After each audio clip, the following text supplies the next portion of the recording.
श्री शिवाय नमस्तुभ्यम। आप सभी को सावन के सोमवार की हार्दिक शुभकामनाएं। आज हम सुन रहे हैं सोमवार की व्रत कथा। अगर वीडियो आपको पसंद आए तो वीडियो को लाइक और चैनल को सब्सक्राइब और हाँ, कमेंट बॉक्स में हर हर महादेव लिखना बिल्कुल भी मत भूलिएगा। किसी नगर में एक धनी व्यापारी रहता था। दूर दूर तक उस व्यापारी का व्यापार फैला हुआ था। नगर के सभी लोग उस व्यापारी का बहुत सम्मान करते थे। इतना सब कुछ संपन्न होने के बाद भी व्यापारी बहुत दुखी था, क्योंकि उसकी कोई संतान नहीं थी, जिस कारण अपनी मृत्यु के पश्चात व्यापार के उत्तराधिकारी की चिंता उसे हमेशा सताती रहती थी। पुत्र प्राप्ति की इच्छा से व्यापारी प्रत्येक सोमवार को भगवान शिव की व्रत और पूजा किया करता था और शाम के समय शिव मंदिर में जाकर शिव जी के सामने घी का दीपक जलाया करता था। उसकी भक्ति भाव को देखकर माँ पार्वती उस पर प्रसन्न हो गई और भगवान शिव से उस व्यापारी की मनोकामना पूर्ण करने का निवेदन करने लगी। भगवान शिव बोले कि इस संसार में सबको उसके कर्म के अनुसार ही फल की प्राप्ति होती है। जो प्राणी जैसा कर्म करते हैं उन्हें वैसा ही फल प्राप्त होता है। शिव जी द्वारा समझाने के बावजूद भी जब पार्वती माता नहीं मानी और उस व्यापारी की मनोकामना की पूर्ति के लिए शिव जी से बार बार अनुरोध करती रही, अंततः माता के आग्रह को देखकर भगवान भोलेनाथ को उस व्यापारी को पुत्र प्राप्ति का वरदान देना ही पड़ा।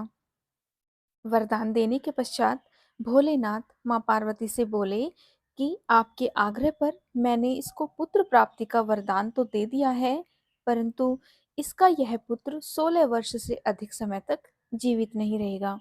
उसी रात भगवान शिव उस व्यापारी के स्वप्न में आए और उसे पुत्र प्राप्ति का वरदान दिया और उसके पुत्र के 16 वर्ष तक जीवित रहने की भी बात उन्होंने व्यापारी को बता दी।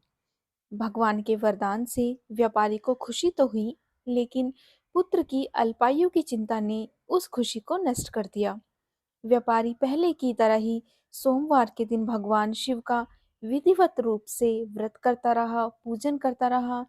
कुछ महीनों के बाद उसके घर एक अति सुंदर बालक ने जन्म लिया और घर में खुशियां ही खुशियां भर गईं। बहुत धूमधाम से पुत्र जन्म का समारोह मनाया गया, परंतु व्यापारी को पुत्र जन्म की अधिक खुशी नहीं हुई, क्योंकि उसे पुत्र की अल्पायु के रहस्य का पता था। जब पुत्र 12 वर्ष का हुआ तो व्यापारी ने उसे उसके मामा के साथ पढ़ने के लिए वाराणसी भेज दिया। लड़का अपने मामा के साथ शिक्षा प्राप्ति के लिए वाराणसी चला गया। रास्ते में जहाँ भी मामा भांजे विश्राम के लिए रुकते, वहीं यज्ञ करते और ब्राह्मणों को भोजन कराते। लंबी यात्रा के बाद मामा भांजे एक नगर में पहुंचे। उस दिन नगर के राजा की कन्या का विवाह था, जिसके कारण पूरे नगर को सजाया गया था। निश्चित समय पर बारात आ गई, लेकिन वर का पिता अपने बेटे के एक आंख से काने होने के कारण बहुत चिंतित था। उसे भय था कि इस बात का पता चलने पर कहीं राजा उसको विवाह से इनकार न कर दे। इससे उसकी बदनामी भी होगी। जब वर के पिता ने व्यापारी के पुत्र को देखा तो उसके मस्तिष्क में एक विचार आया।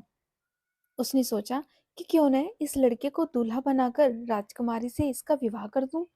विवाह के बाद इसको धन देकर विदा कर दूंगा और राजकुमारी को अपने नगर ले जाऊंगा। वर के पिता ने लड़के के मामा से इस संबंध में बात की। मामा ने धन मिलने के लालच में वर के पिता की बात को स्वीकार कर लिया। तब लड़के को दूल्हे का वस्त्र पहनाकर राजकुमारी के साथ उसका विवाह कर दिया। अब राजा ने बहुत सारा धन देकर राजकुमारी को विदा किया। शादी के बाद लड़का जब राजकुमारी से साथ लेट रहा था तो वह सच नहीं छुपा सका और उसने राजकुमारी के ओढ़नी पर लिख दिया कि राजकुमारी, तुम्हारा विवाह मेरे साथ हुआ था। मैं तो वाराणसी में पढ़ने के लिए जा रहा हूँ और अब तुम्हें जिस नवयुवक की पत्नी बनना पड़ेगा वो एक आंख से काना है। जब राजकुमारी ने अपनी ओढ़नी पर लिखा हुआ पढ़ा तो उसने काने लड़के के साथ जाने से मना कर दिया। राजा को जब ये बातें पता लगी तो उसने राजकुमारी को महल में ही रख लिया। उधर लड़का अपने मामा के साथ वाराणसी पहुंच गया और गुरुकुल में पढ़ना शुरू कर दिया। जब उसकी आयु 16 वर्ष की हुई तो उसने यज्ञ किया। यज्ञ की समाप्ति पर ब्राह्मणों को भोजन कराया और खूब अन्न वस्त्र दान किए। रात को वह अपने शयन कक्ष में सो गया। शिव के वरदान के अनुसार शयनावस्था में ही उसके प्राण पखेरु उड़ गए। सूर्योदय पर मामा मृत भांजे को देखकर रोने पीटने लगा। आसपास के लोग भी एकत्र होकर दुख प्रकट करने लगे।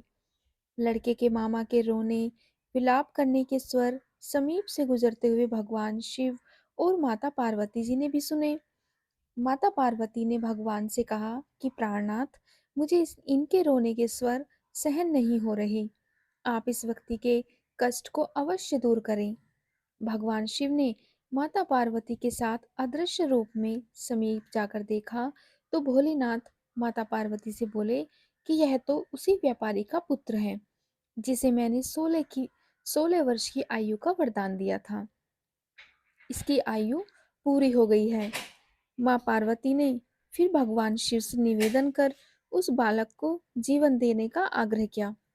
माता पार्वती के आग्रह पर भगवान शिव ने उस लड़के को जीवित होने का वरदान दिया और कुछ ही पल में वह लड़का जीवित होकर बैठ गया। शिक्षा समाप्त करके लड़का मामा के साथ अपने नगर की ओर चल दिया। दोनों चलते हुए उसी नगर में पहुंचे जहां उनका विवाह हुआ था। उस नगर में भी यज्ञ का आयोजन किया। समीप से गुजरते हुए नगर के राजा ने यज्ञ का आयोजन देखा और उसने तुरंत ही लड़के और उसके मामा को पहचान लिया। यज्ञ के समाप्त होने पर राजा मामा और लड़के को महल में ले गया और कुछ दिन उन्हें महल में रखकर बहुत सा धन वस्त्र आदि देकर अपनी बेटी के साथ विदा कर दिया। इधर भूखे प्यासे रहकर व्यापारी और उसकी पत्नी अपने बेटे की प्रतीक्षा कर रहे थे। उन्होंने प्रतिज्ञा कर रखी थी कि यदि उन्हें अपने बेटे की मृत्यु का समाचार मिला तो दोनों अपने प्राण त्याग देंगे। परंतु जैसे ही उसने बेटे के जीवित वापस लौटने का समाचार सुना तो वह बहुत प्रसन्न हुआ। वह अपनी पत्नी और मित्रों के साथ नगर के द्वार पर पहुंचा। अपने बेटे के विवाह का समाचार सुनकर और पुत्रवधू राजकुमारी को देखकर उसकी खुशी का ठिकाना न रहा। उसी रात भगवान शिव ने व्यापारी के स्वप्न में आकर कहा कि हे श्रेष्ठी, मैंने तेरे सोमवार के व्रत करने और व्रत कथा सुनने से प्रसन्न होकर तेरे पुत्र को लंबी आयु प्रदान की है। पुत्र की लंबी आयु जानकर व्यापारी बहुत प्रसन्न हुआ। शिव भक्त होने तथा सोमवार का व्रत करने से व्यापारी की सभी मनोकामनाएं पूर्ण हुई। इसी प्रकार जो भक्त सोमवार का विधिवत व्रत करते हैं और इस व्रत की कथा सुनते हैं अथवा सुनाते हैं, उनकी सभी इच्छाएं पूरी होती हैं। जय शिव शंकर भोलेनाथ।